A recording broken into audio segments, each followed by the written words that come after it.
Yuk, kita bahas 14 prinsip dasar manajemen dari teori manajemen administratif Henry Fayol. Yang pertama adalah pembagian kerja, division of work. Ya, apa sih itu division of work? Pekerjaan harus dibagi menjadi tugas-tugas yang lebih kecil dan spesifik untuk meningkatkan efisiensi dan produktivitas. Contohnya tadi seperti yang rumah, ya.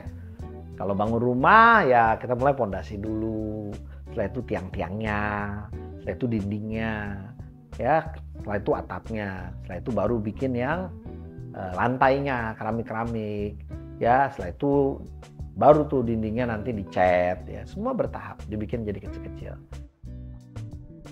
Anda perhatikan, ada kemiripan antara Fayol dan Taylor, namun mereka yang satu di Amerika, yang satu di Prancis.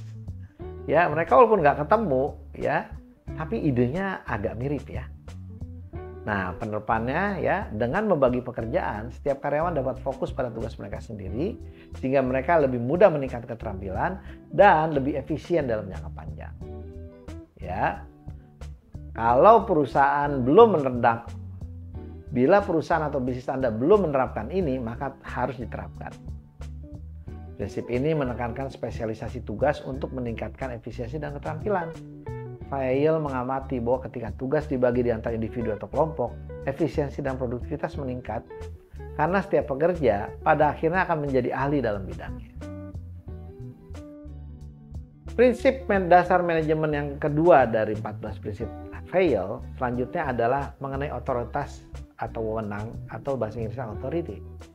Ya, setiap orang dalam organisasi harus memiliki otoritas yang jelas dan tanggung jawab yang spesifik. Ya, tugasnya tukang kayu, ya yang berurusan dengan kayu. Tugasnya kuli, ya ngangkat-ngangkat, ya, dan sesuai yang diperintahkan oleh tukang bangunan. Jadi setiap orang punya tugas dan punya otoritas. Nggak boleh yang namanya tukang bangunan megang kayu. Itu bukan area dia. Lalu tukang keramik yang megang keramik, masang keramik. Nggak boleh tukang keramik itu ngurusin atap. Karena itu bukan otoritas dia. Penerapan otoritas ini harus diberikan secara adil dan objektif.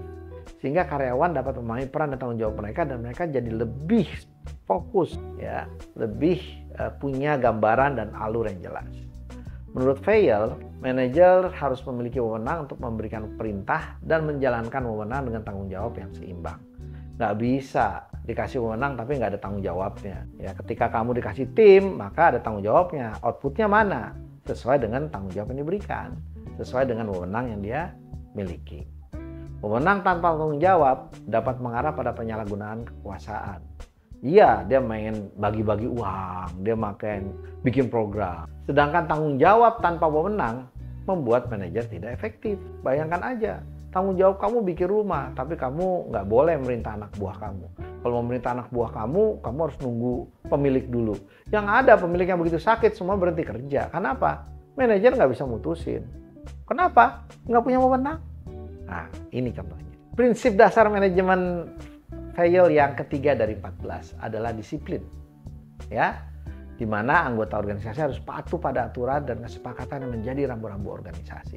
Contoh absensi, contoh jam pulang, contoh jam istirahat, contoh bekerja di lokasi mana. Dengan penerapan disiplin yang baik, ini akan meningkatkan kinerja dan keteraturan dalam organisasi.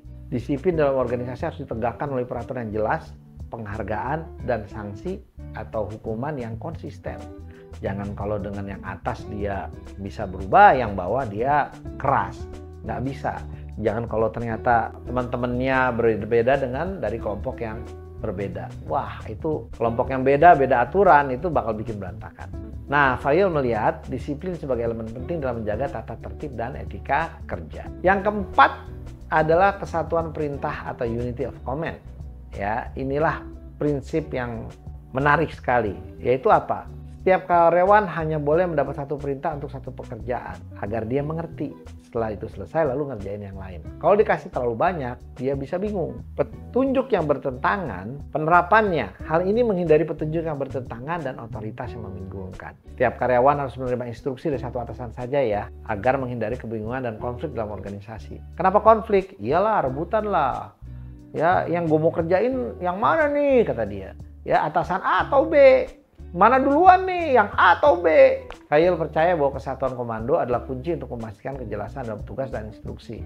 Karena ada kesatuan komando, maka kerjakan yang perintah atasan paling tinggi dulu. Jadi kalau ada yang bingung, atasan tinggi sama bawah, yang atasan kita akan nanya ke atas, Pak, tugas saya dulu apa tugas yang Bapak yang dikerjain duluan? Ah, ini tujuannya. Unity of command. Semoga menjadi jelas ya. Prinsip yang kelima adalah kesatuan arah atau unity of direction. Kalau tadi command atau perintah, ya komando, maka sekarang arahan. Nah, semua karyawan harus memiliki tujuan yang sama dan bekerja bersama untuk mencapainya. Kesatuan arah ini memastikan bahwa semua upaya dan sumber daya digunakan secara efektif untuk mencapai tujuan organisasi. Ya, jadi kalau ternyata manajemennya bilang bahwa tahun ini kita harus jadi barang A, B, C, setiap minggu harus jadi 13 konten. Maka nggak bisa tuh kalau karyawan bilang, enggak itu kan manajemen punya tujuan aku mau beda. Lalu unit lainnya bilang, udah cuekin aja, kita punya tujuan sendiri.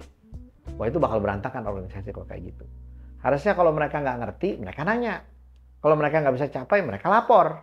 Nah, hal-hal yang seperti ini biasa terjadi karena mereka tidak punya kejelasan kesatuan arah atau memang tidak ada sistem unity of direction di unit. Semua kegiatan bertujuan untuk mencapai tujuan organisasi yang sama harus diarahkan oleh satu manajer dengan satu rencana. Ini membantu dalam memastikan konsisten dari hari ke hari dan harmoni, nggak berantem, nggak konflik dalam pelaksanaan strategi organisasi. Makanya penting sekali kalau ditanya, unit A misalkan konten, itu siapa leadernya? Unit B misalkan tim learning design, itu siapa? Kenapa? Biar nggak berantem, nggak beda arah.